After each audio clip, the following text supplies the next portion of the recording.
Assalamualaikum warahmatullahi wabarakatuh. Kami dari kelompok 4 akan mempresentasikan materi kami tentang peradaban Islam pada masa Abu Bakar. Saya Rahaneta Dewi akan membacakan poin pertama yaitu tentang kehidupan Abu Bakar. Nama sebenarnya dari Abu Bakar adalah Abdullah bin Utsman bin Amir bin Amru bin Ka'ab bin Said bin Taim bin Murrah bin Ka'ab bin Lu'ay al-Quraisy al-Taimi. Abu Bakar lahir tahun 573 Masehi, kira-kira 3 tahun setelah tahun Gajah. Ia adalah sahabat Rasulullah Shallallahu Alaihi Wasallam sebelum beliau diangkat sebagai nabi. Usianya 3 tahun lebih muda dari beliau. Abu Bakar merupakan orang yang pertama kali masuk Islam ketika Islam mulai didakwahkan.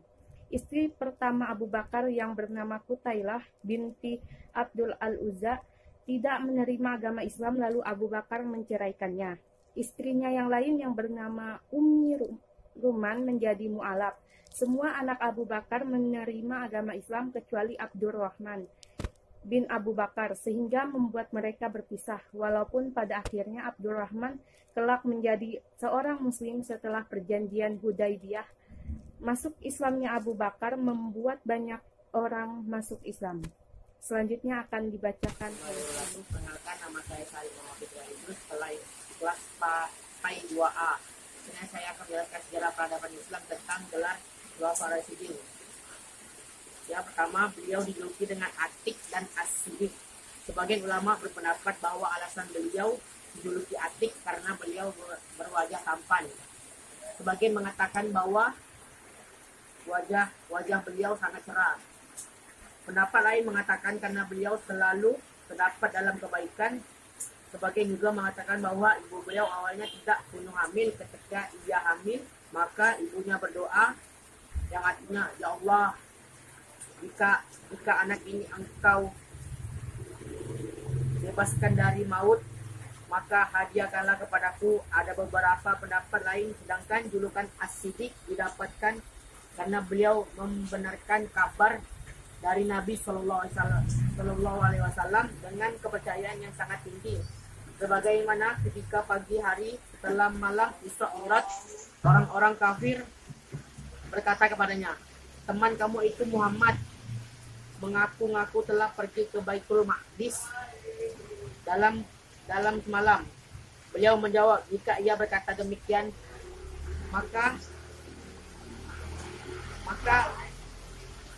itu benar. Allah Ta'ala pun menyebut beliau sebagai As-Siddiq dalam Quran surah Az-Zumar ayat 33 yang artinya dan orang yang membawa kebenaran Muhammad dan yang membenarkannya. Mereka itulah orang-orang yang bertakwa. Quran surah Az-Zumar ayat 33. Tafsiran para ulama tentang ayat ini, yang dimaksud orang yang datang membawa kebenaran adalah Nabi Muhammad SAW, dan yang dimaksud orang yang membenarkannya adalah Abu Bakar As-Siddiq.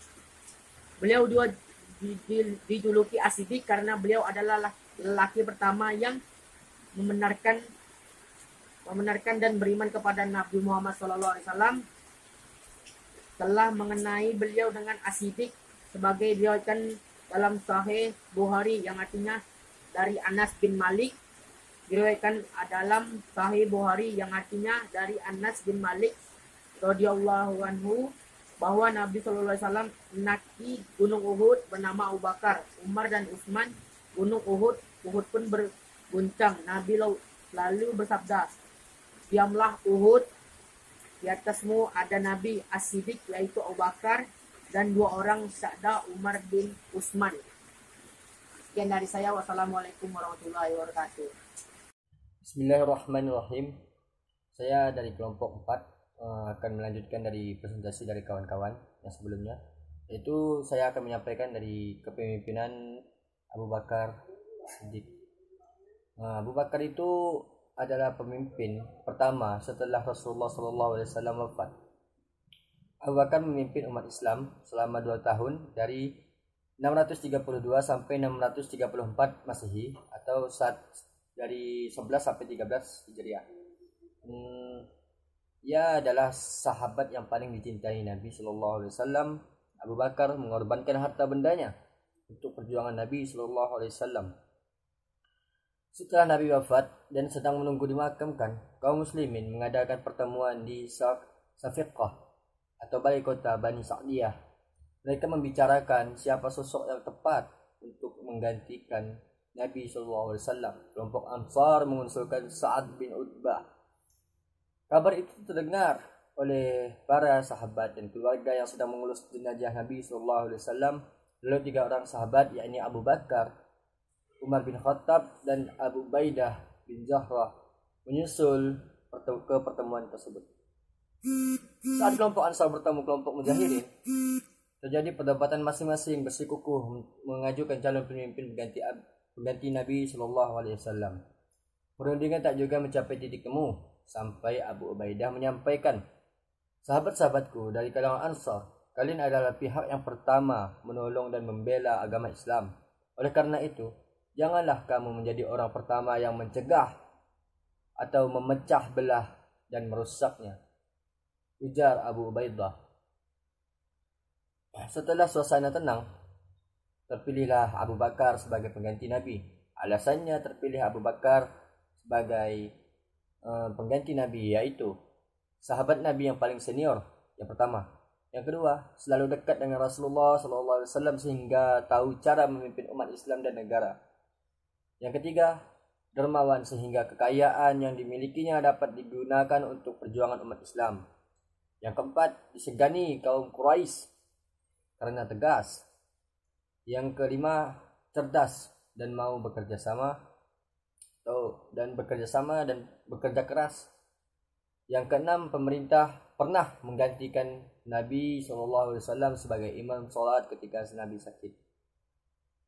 Pemerintah Abu Bakar di masa kepemimpinan yang singkat, Abu Bakar menyelesaikan perpecahan yang terjadi di suku-suku bangsa Arab berupa beberapa suku yang tak mau lagi tunduk kepada perintah Madinah. Setelah Rasulullah SAW wafat, mereka menganggap perjanjian berakhir seiring wafatnya Rasul. Abu Bakar menyelesaikan perpecahan ini lewat perang Raidah dan perang melawan kemurtadan. Panglima yang berjasa memimpin perang yakni Khalid bin Walid. Khalid bin Walid ini adalah ahli perang dalam zamannya kepemimpinan Abu Bakar atau Khilafatul Abu Bakar Siddiq. Hal ini yang dihadapi Abu Bakar, yakni orang yang tidak membayar zakat dan orang-orang yang menganggap dirinya sebagai Nabi pengganti Muhammad SAW. Dan Abu Bakar juga mengumpulkan ayat-ayat suci Al-Quran yang disalin menjadi mushaf. Jadi yang mushaf yang kita pakai sekarang ini adalah susunan dari masa kepemimpinan Abu Bakar Siddiq radhiyallahu anhu. Abu Bakar juga mengumpulkan di akhir kepemimpinannya, Abu Bakar memperluas daerah kekuasaan dengan mengirim tentara keluar. Pada 634 Masehi, Abu Bakar mengirim Khalid bin Walid dan pasukannya ke Irak. Mereka berhasil menguasai Al-Hira.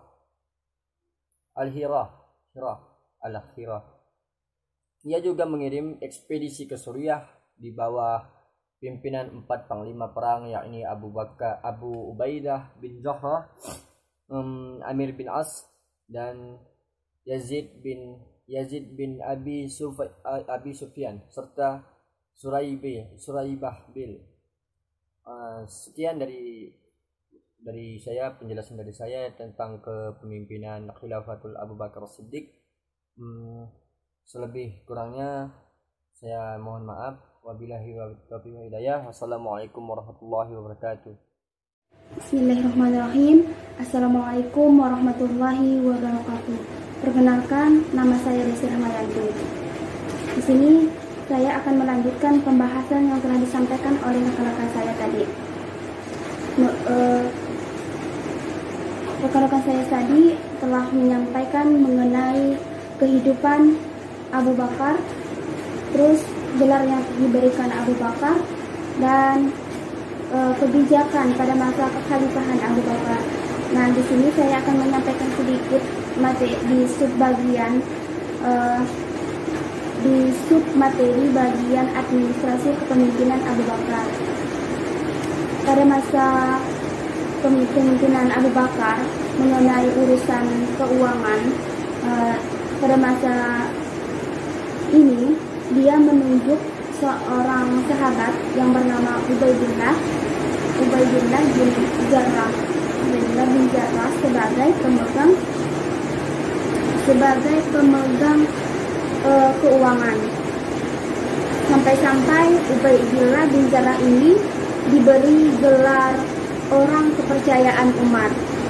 Untuk pengumpulan uang-uang ini pada masa Abu Bakar, mereka kumpulkan dari zakat dan juga rampasan perang juga, dan juga dari upeti, seperti itu.